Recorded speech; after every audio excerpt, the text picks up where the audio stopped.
People across the galaxy had no idea what was coming. Trade ships flew. Kids played under artificial skies. News broadcasts talked about science, politics, and sports. Everything felt normal. Then, Daeyang went silent. At first, nobody believed it. Daeyang was one of the oldest and strongest human colonies, built with Earth's finest minds. It had a population of over 1.2 million people. Scientists, farmers, families, children. Then a broken message came through space. Just 7 seconds. A scream. Explosions, static, then silence. A trader ship passed nearby a few hours later. It found nothing. No lights, no voices, no buildings. The whole colony gone.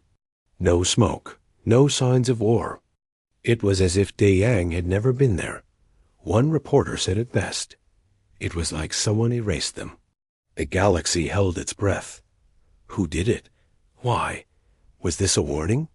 A test? Nobody knew. But one thing was clear.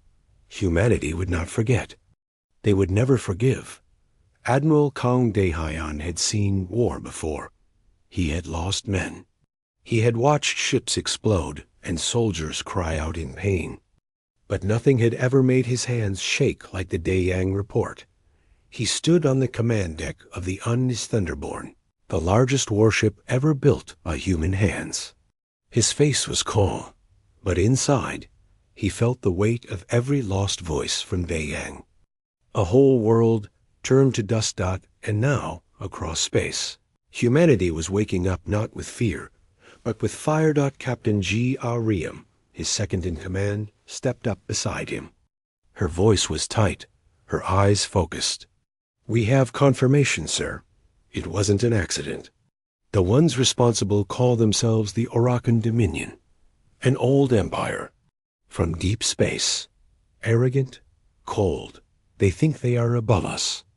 Daehyun didn't speak at first. Then he said, "They made one mistake. They thought we were like the others." Ariam nodded. "They thought we would beg." He turned to the screen ahead, showing the galaxy map. Red dots lit up, marking every known Awaken world. A yellow wave human warships was moving in fast. "All fleets ready?" he asked. "Yes, sir. All 700,000 warships. Earth, Mars, Titan, Vega, every colonial navy. Even mercenaries joined." He looked at the screen, then whispered, "Then we move." Across the galaxy, the largest fleet in human history moved together as one. Ships big and small carriers. Frigates, destroyers, interceptors, dreadnoughts lit up the dark space like a storm of stars. Each ship had one mission: destroy the enemy who touched Daeyang. The Awaken Dominion had never seen humans as a threat. To them, humans were still new to deep space, soft, weak, full of emotions. But what they didn't know was this: humans remember. And when they are united, they do not stop. The first attack came swift and strong. A massive Awaken space station at the edge of their empire was destroyed in minutes. Then a defense fleet, one of their finest, was surrounded and torn apart. Missiles rained like fire. Railguns cracked ships in half. Laser bursts carved through thick armor. Every battle report had the same words: no mercy, no retreat. Admiral Daehyun watched the battlefields. One after another, Awaken positions fell. Outpost on Vorka 9 destroyed. Fleet Z7 eliminated. Planetary shields on Uruk 5 broken ground invasion underway. He turned to his crew. "And casualties? Very low, sir. They didn't expect a full war. We're hitting faster than they can respond." He nodded. "Good. They don't deserve warning. They gave Daeyang none." On the ground, human soldiers moved. Like thunder. In power suits, with drones flying above, they pushed through every street, bunker, and tower. The Awaken fought back, but their training was for control, not survival. They were used to fear.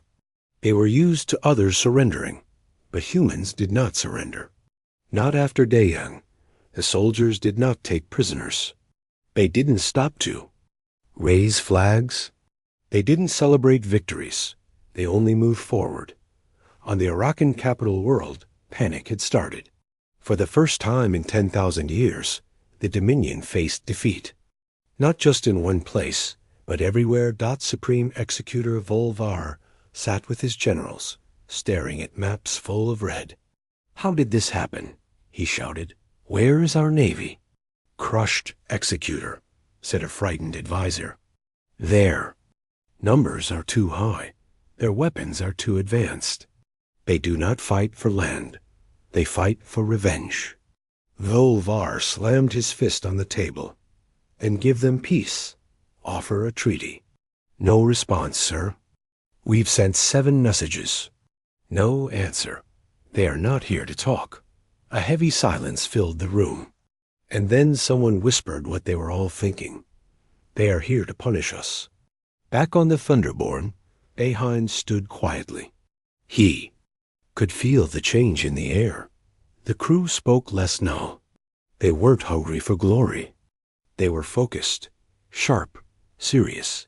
Because this war wasn't about power, that it was about memory, that about making sure the Arakan never forgot what they did to Daeyang. "We've taken 1/5 of their space in 2 weeks, REM reported. They're pulling forces back to their core systems. "Let them," Daeyang said. "We'll burn our way there." One human pilot wrote in her journal before launching her 36th mission. "I was born on Daeyang. My parents lived on the East Ring. I don't know if they screamed. I don't know if they had time to run. But I know this every Arakan I destroy tonight. I do it for them." This was not just a war. It was a message. You can attack a world. You can silence a city. But if you touch humanity, you awaken something deeper than fear. You awaken wrath. And wrath, once unleashed, does not stop.